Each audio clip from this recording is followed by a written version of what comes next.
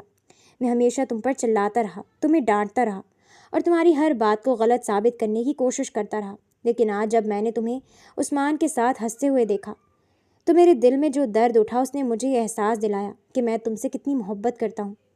مینا کی آنکھوں میں آنسو آ گئے، لیکن اس نے انہیں روکنے کی کوشش نہیں کی۔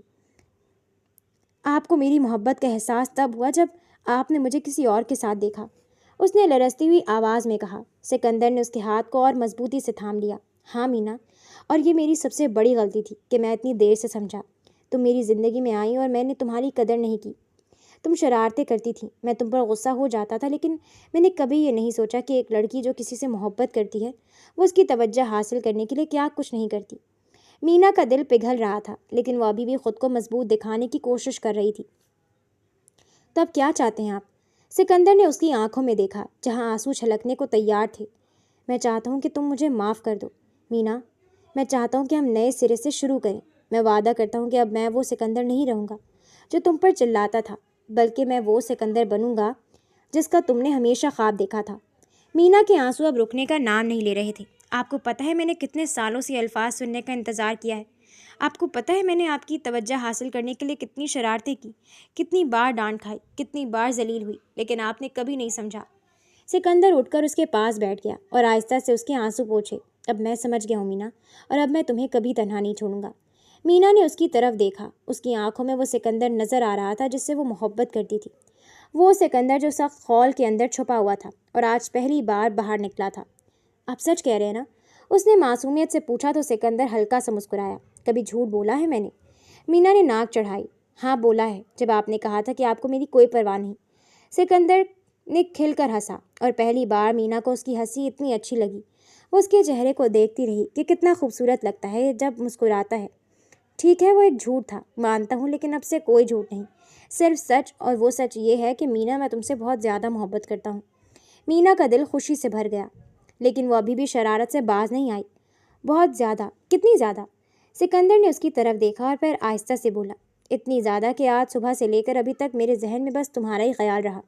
جب تم کلاس میں بچوں اور شوہر کی باتیں کر رہی تھی تو میرا تو دل جل رہا تھا، لیکن میں مسکرا رہا تھا۔ جب عثمان تمہاری طرف دیکھ رہا تھا تو میرا دل چاہ رہا تھا کہ اسے وہاں سے نکال دوں، اور جب تم مجھ سے لڑ کر کمرے سے نکل گئیں تو ایسا لگا جیسے کمرے سے روشنی چلی گئی ہو۔ مینا کی آنکھیں چمک رہی تھیں۔ اچھا، تو اتنی ساری باتیں تھیں آپ کے دل میں اور آپ نے کبھی بتایا نہیں؟ سکندر نے اس کا ہاتھ اپنے ہاتھوں میں لیا۔ ابھی بتا رہا ہوں نا، اور مینا ایک اور بات کہنی ہے۔ کیا مینا؟ مینا نے بے صبری سے پوچھا۔ سکندر نے اس کی آنکھوں میں دیکھا۔ مجھے معاف کر دو ان تمام لمحوں کے لیے جب میں نے تمہیں تکلیف دی، جب میں نے تمہیں غلط سمجھا، جب میں نے تمہاری شرارتوں کو محبت کے بجائے تنگ کرنا سمجھا۔ مینا کے آنسو پھر آ گئے، لیکن اس بار یہ خوشی کے آنسو تھے۔ آپ نے معافی مانگی تو بڑی مشکل سے بات کٹی ہے۔ سکندر نے حیرت سے اسے دیکھا۔ اب کیا چاہیے تمہیں؟ مینا نے شرارت سے مسکراتے ہوئے کہا۔ وہ آئس کریم جو آپ نے پچھلے مہینے دینے کا وعدہ کیا تھا۔ سکندر نے ایک لمحے کے لیے اسے دیکھا اور پھر اس طرح ہنسا کہ مینا کا دل خوشی سے بھر گیا۔ ابھی رات کے 12 بج رہے ہیں مینا، تو کیا ہوا؟ آپ میرے شوہر ہیں نا، تو آپ کا فرض ہے کہ رات کے 12 بجے بھی میری خوشی کا خیال رکھیں۔ سکندر نے اس کی ناک کو آہستہ سے تھپکا۔ ٹھیک ہے، کل صبح آئس کریم ملے گی۔ مینا نے منہ بنایا۔ ابھی چاہیے۔ سکندر نے گہری سانس لی اور اٹھ کر اپنی جیکٹ اٹھائی۔ آتا ہوں 5 منٹ میں۔ مینا کی آنکھیں خوشی سے چمک اٹھیں، اور جب سکندر کمرے سے نکل رہا تھا تو اس نے آہستہ سے کہا، سکندر شاہ۔ اس نے مڑ کر دیکھا۔ مینا کے چہرے پر وہ مسکراہٹ تھی جس کے لیے وہ ساری دنیا قربان کر سکتا تھا۔ شکریہ۔ کس بات کا؟ اس نے پوچھا۔ مینا نے آہستہ سے کہا، میری زندگی میں آنے کے لیے۔